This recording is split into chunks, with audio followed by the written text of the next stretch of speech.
This is Hey Girl, Who Are You? And today we're going to be talking about relationships.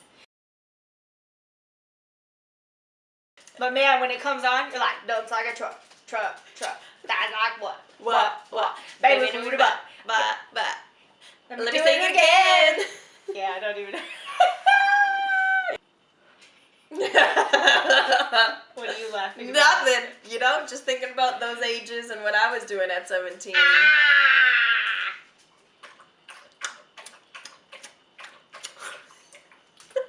Because she was like, hey, stop that. And he was like, girl, shut up. I was like, better catch these hands. My face! It's too close!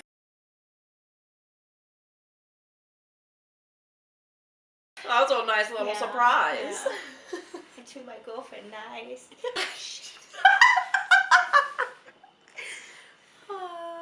That part's good, but what did you say right after that? Because when she starts walking, I fucking zone out. Yeah, and then you were like, and then I was like, whoa! Yeah.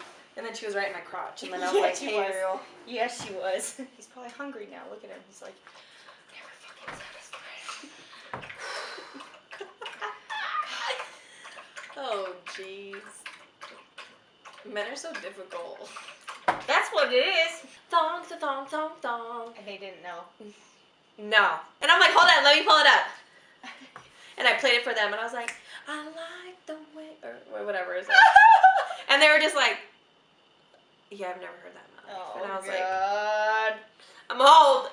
Kids these days don't know a good song when they hear it.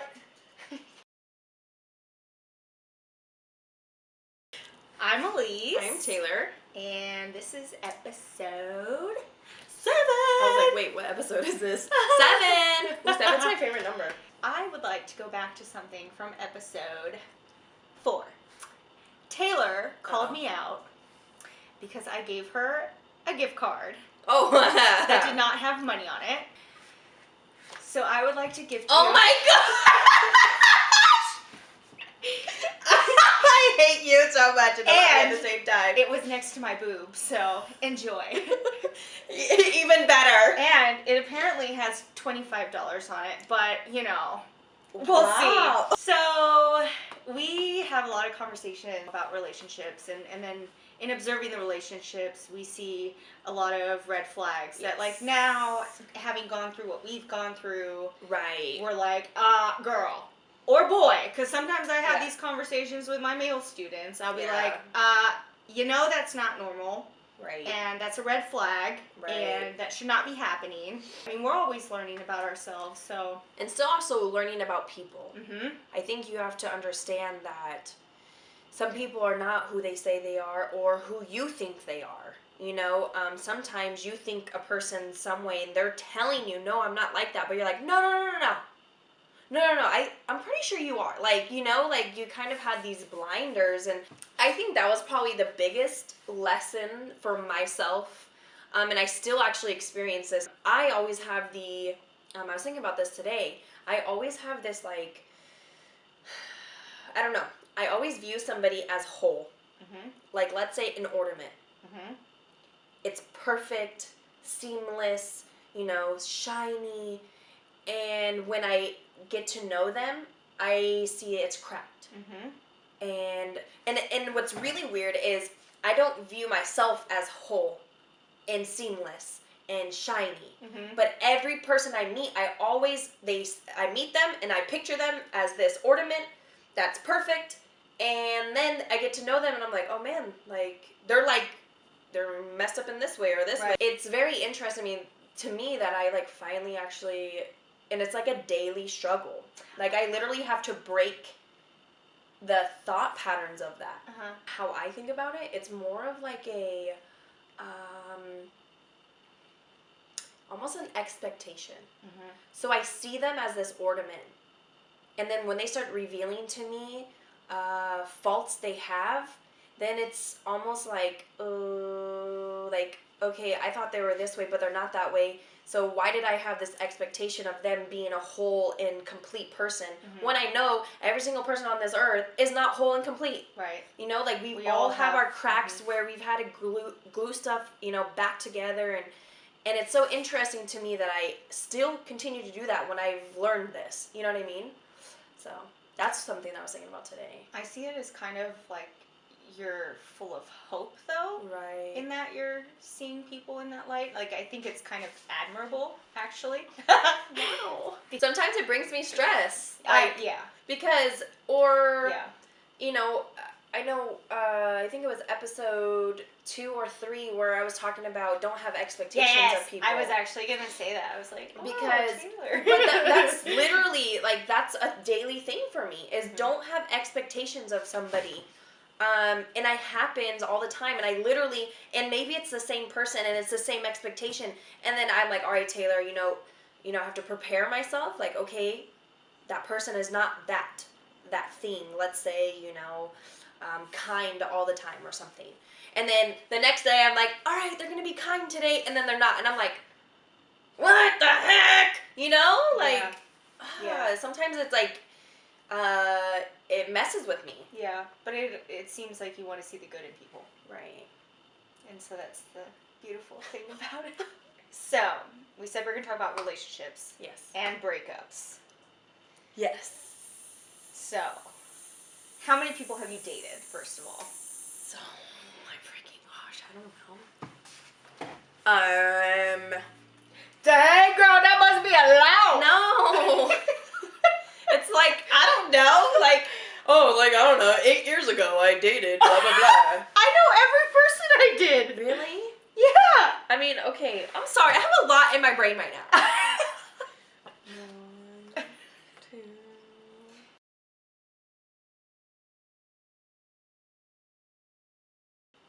So I'm on my 5th. I think I've had 5. Okay. Are you counting all the junior high boyfriends and? No. Well, yes. Yeah. One of them. Okay. But I didn't date anybody in junior high, so Well, my junior high went to my high school. Okay. Or like into into high school. So your first boyfriend was at what age? 12. Dang, girl, you start young. No, I'm just a late bloomer. So mine was at 17, I think. So 12 and 17, that's quite a difference. Yes. What made you start dating at such a young age? Like, I mean, to me it's young, right? Like, perspective. Oh, me looking back, that was young. Yeah. I see 12-year-olds right now and I'm like, what the heck? Yeah. I think it's because I was at a new school.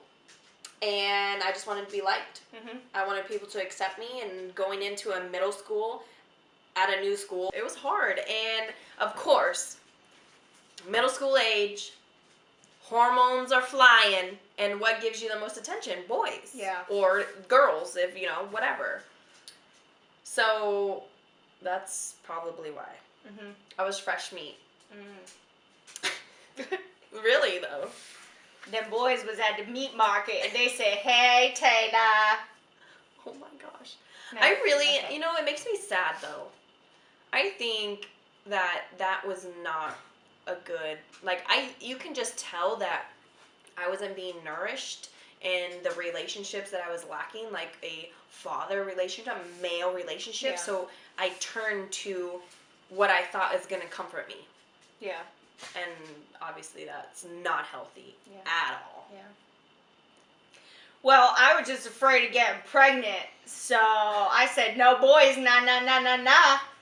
I felt like a lot of pressure to not be pregnant at a young age and to go to college, and I think that's why I was like, boys, you know.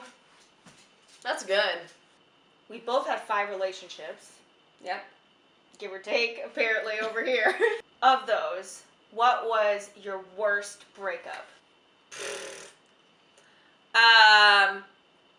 It was 2016. It was bad because I thought it's kind of, I don't know. There was a lot of crap going on then.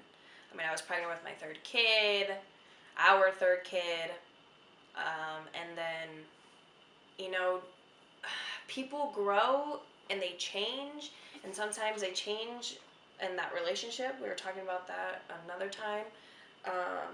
But you know, some people go through things in relationships that sometimes it makes it so that it doesn't work.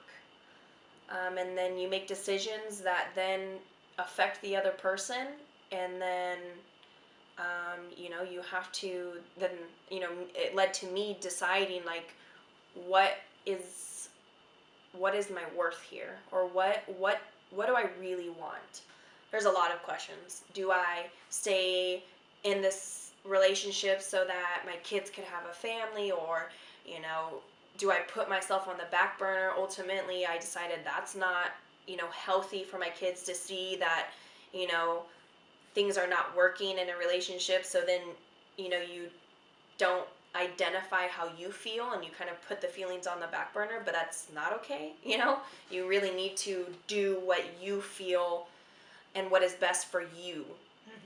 Because ultimately, like as a mother, if I'm not doing something that feeds me in a positive way, with a relationship or anything really, if it's not positively affecting me, then it's going to trickle down to my kids. If I'm not in a happy place, then it trickles down to my kids. It's, you know, I'm their example of that.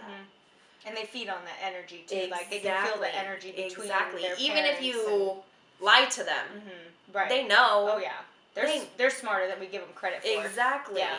It really affected me. I mean, it's been a long journey. I haven't dated since, or, you know, we're working on divorce papers, but it's been since 2016, so we're going on, probably this month will be 3 years. I am definitely not ready for a relationship, just because I know that I'm not ready to deal with another man.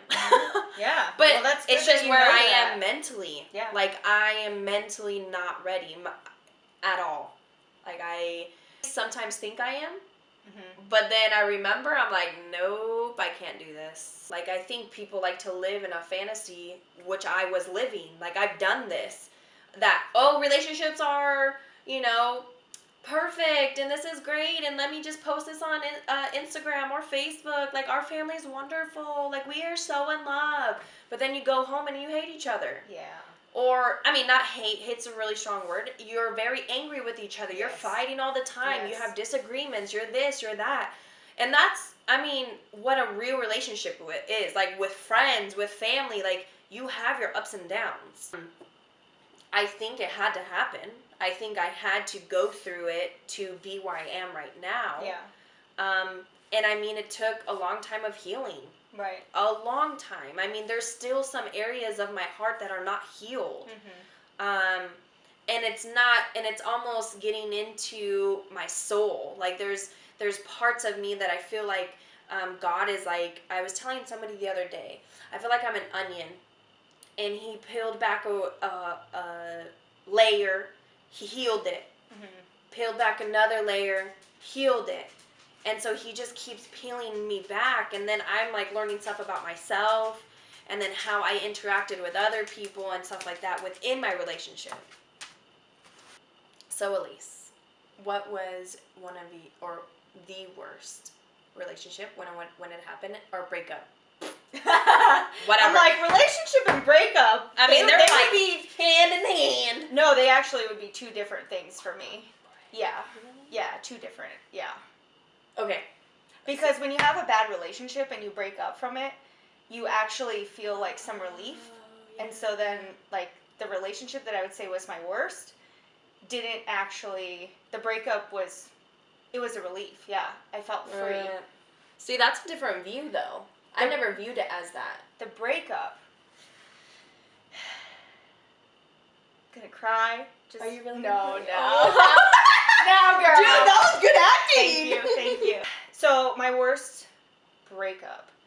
So, I don't know what it is, you guys, but I have had 2 out of the 5 dudes. They just fucking broke up with me without saying anything.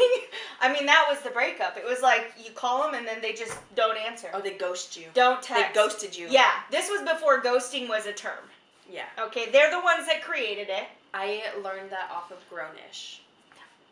Same? Yeah! Oh my gosh! Yeah. If you haven't watched did you watch Grown-ish? Yes, I'm Because obsessed. I told you because you told me I'm Blackish. So yeah, so the one that was the hardest for me was the first time I was ghosted, because the second time I was like, hey, been there, done that, okay. Like, dude, it's what still, the heck? I know.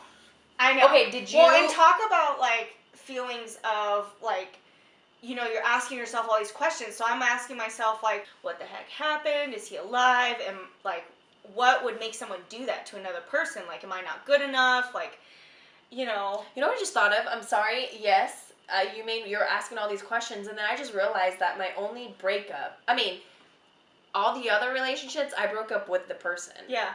And then, I mean, there's a difference, right? Yes. Like, yeah. Anyways, so what'd you do? So what happened? So I would say that this probably was the hardest one for me, because I would say it was my first like real relationship where I was like living on my own, lost my virginity to him. Oh. I think that plays a huge factor. Mm-hmm. And then of course, like, you know, when you think everything's fine and dandy, and then all of a sudden the person starts ignoring you and just not responding, that's like crushing. Right. And so I actually, like, I never went to a doctor or anything, but I would self-diagnose myself as situationally depressed. So my habits just like completely changed. I couldn't sleep at night, so I'd wake up really early and I would start baking. But I wouldn't eat the things I baked. I would always give them away to people. So like I didn't have an appetite. And then I also like stopped hanging out with my friends. So they would ask me to hang out with them, and I just And this was when you were in college? Yes. I was in my third year of college, yeah.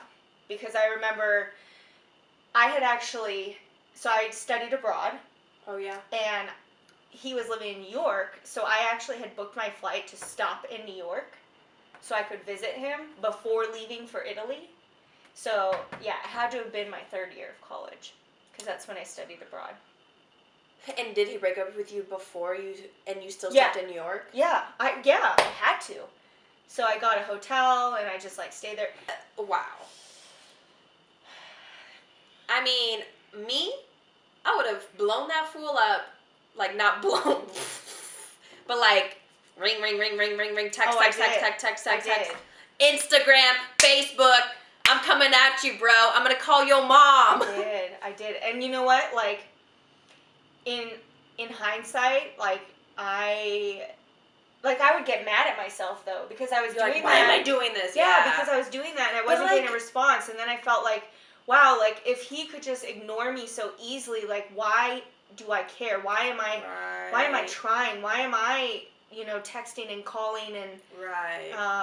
Yeah, that was... And then, yeah, like I said, the next one did the same damn thing. I was like... Then I was even more like, oh my God, like, what is it with me? Like, why do these... Right. And I already have abandonment issues because ain't got no daddy. Right. I do.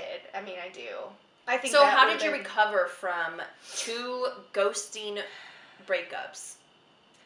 I went down and well, after that first, okay, this is like real talk. After I had that breakup with the first one. The boy, because he was not a man, obviously. What? Who is that? I had no idea. I can't get rid of it. It just keeps coming back. I went down a really troublesome path, but I don't regret it. But like... What do you mean by troublesome? Yeah. I mean... So, I definitely did not get into a relationship after that, but may have explored some partners. Yeah. You don't regret that? Because, no. Really? No. Why? I had a lot of fun. And I learned a lot about myself. Okay. But I think my rationale was like, and it wasn't like a crazy number. Like, let's not get too crazy here. Okay. My sexual partner number is still rather low. But I felt like if I could give so much of myself to this person, and then he can just stop talking Right. to me and ignore me, Right. then how serious was sex? Do you know what I mean? Because I had saved myself for so long. But the thing is you save yourself for the wrong person. Yeah, totally. So, I mean, to obviously me, it was. See, cause... mine is like the complete opposite. Mm-hmm. I started young, Mm-hmm. and then I regret my experimenting. I don't know. That's interesting. Like, I kind of wish that I was still a virgin. I mean, really though. Mm-hmm. Like, because I did waste, I think, a very intimate part of myself on somebody that's just gonna throw it in the garbage. Mm-hmm. And to me, like, that's heartbreaking, or, you know, it makes me upset. Like, But I guess things happen like differently for me because it was like a... But why do you think that did you think that you were gonna marry this guy? Like, what was like, okay, I'm gonna lose my virginity to him? It was the first person I loved. Like, So I was that's in love what with you him. associated. Yeah. Okay, got it. Okay. Yeah. Because, like, my first boyfriend, which is the one that I had in high school, like, I cared deeply about him, but, like, I could see all of his faults, and, like, I just didn't have that connection. We were on two different levels. Do you think that love is blind then? Like, it hits you and you don't know who and how. Because obviously this guy had faults. Oh, yeah. Yeah. You know what I mean? So, and I could see it in my own relationships. Yeah.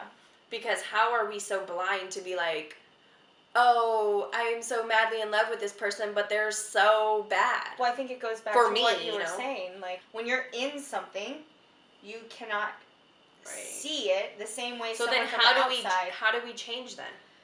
How do we not do the same thing that we've done? Because you're gonna love people. Yeah. Again. Yeah. Well, I tell you that relationship fucked me up big time, and my guards were way up high, and I didn't date someone until much later. You know, several years later, and I gave myself breaks and. And do you think it was just also you finding finding yourself? Yeah, you gotta figure yourself out first, you know, and like, I mean, I know I was joking earlier about like I was gonna start crying over this, and like, yeah, probably back in the day, like when it happened, I totally would have, but you know, everything happens for a reason, and I think all of the relationships that we go throughout life, they teach us something, we learn something, and the goal is to take that and become better and choose better, right? Like, when you know more about yourself and you know more about what you want, then you become better. Sometimes I think too, like, we like what we like, and that might not necessarily be the best thing for us either. That's good. And so we know that that's not good for us, but man, it's so hard. It's an addiction. It is. You know, it's like the same kind of like addictive tendencies. Like, you know it's not good for you, but man, you just want it and you like it, and you know. Yeah, it's like food or anything that you can be addicted to. Yeah. Like, that's so interesting. But then how do you have conversations with people that maybe you love and say, if I'm asking that question to myself, is like, one, I'll tell you maybe a second time, I'll tell you a third time. You mean if someone is in like a toxic relationship over and over and over or something, and then I've had to do this before. 3 times? Yeah. I'm done, man. Yeah. I mean, I care for you. Yep. I support you. Yep. I mean, I love you for who you are and for who you're not. But I can't. It's almost because when it gets to that point, it's taxing on you then. Mm-hmm. And then, I don't know about you, but if it's my friend, and I don't want to see them going through this. Right. But they go over. But then it makes me sad, and then I get worked up, my blood pressure goes up, and I'm just like, dude, for my own health, I cannot deal with this anymore. Right. Which sucks. That sucks for them and sucks for us, I mean. Yeah. I don't know. That's interesting. So, how do we get through these terrible breakups? I think you just have to go through it. Yeah. That's what I was going to say. Like, I honestly could not tell you. Like, what... I can't tell you the day things changed for me. Right. But at some point, it did. And I still made sure I was at work. I had my clothes on. I had my face on. I don't think any of my friends knew.